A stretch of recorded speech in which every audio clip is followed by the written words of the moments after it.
Hi folks, this is an update on that station tour that I did last year, as well as an introduction to the newest addition to my home station, the Icom IC-R8500.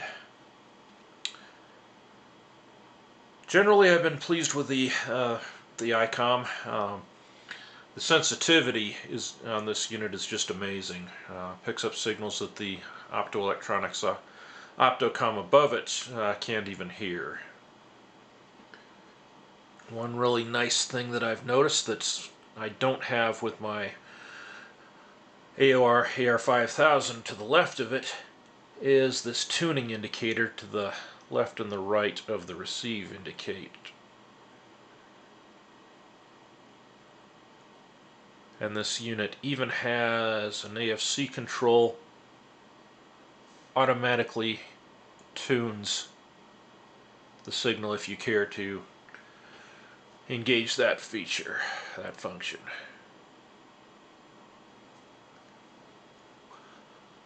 Another advantage that the Icom has over the AOR is selectable antennas for HF, either 50 ohms for your normal coax or 500 for a wire antenna. I wish that the AOR had a 500 ohm input, but it does not.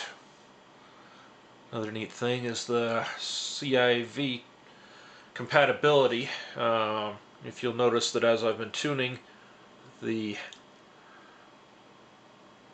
Icom receiver, the IC-706 transceiver follows.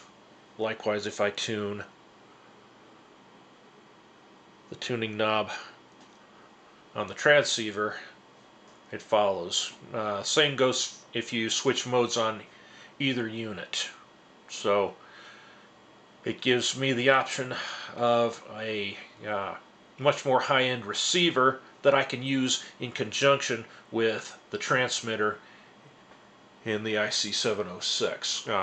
One thing I haven't haven't really looked that hard, but haven't seen it yet, is a transmit-receive switch that would be controlled by the transceiver and its state. But if anybody knows of a good unit, let me know. Start getting into the things that that I like and things I don't like. As you can see, it works very well with the Spectrum display unit above 30 megahertz. I can even take the NOAA weather signal I'm currently tuned to, 5 megahertz below, and you can see it. I don't know if you could just take the tripod. You can see the edge of the signal right there. Same vertical level, and if I go 5 megahertz above, the NOAA signal, you can see it to the left. Full 5 megahertz below and 5 megahertz above your center frequency monitoring. Great thing to have. Now the disadvantage. Punch up WWV.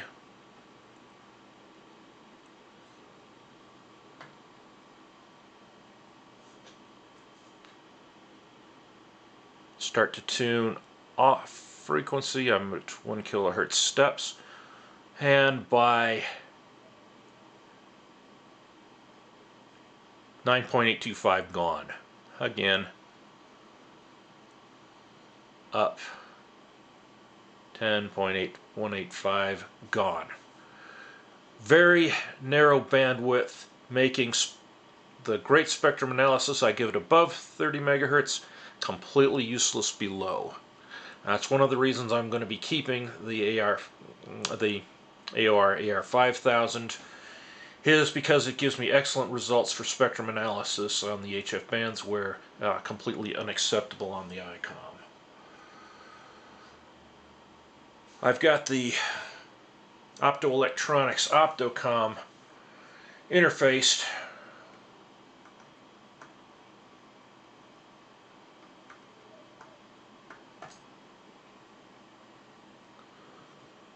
Does a good job decoding DTMF, PL, DPL, Motorola low speed handshake.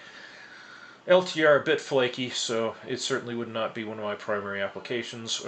Disadvantage would be I have never been able to get my Opto Tracker, which is the best tone decoder for signaling used in the land mobile industry, to interface with an RS-232 port.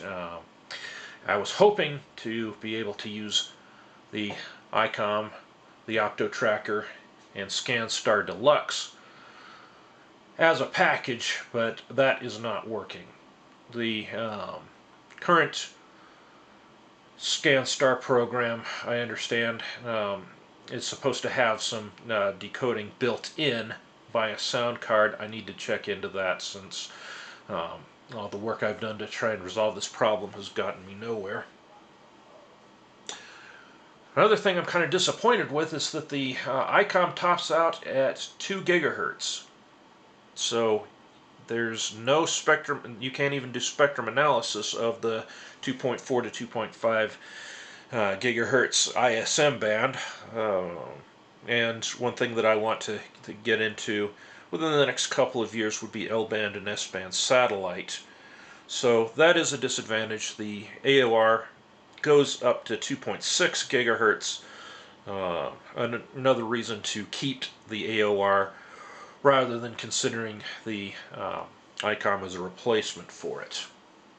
Another thing for HF is that neither of these radios have a notch filter. If you've got a carrier within 3 kilohertz when you're operating sideband, another operator, the ham bands are not channelized, and the hams are very strongly against channelizing, except for one of the newer bands, but hams are very strongly against channelizing the HF spectrum, so you've got the problem of an operator popping up 1 kilohertz away from you.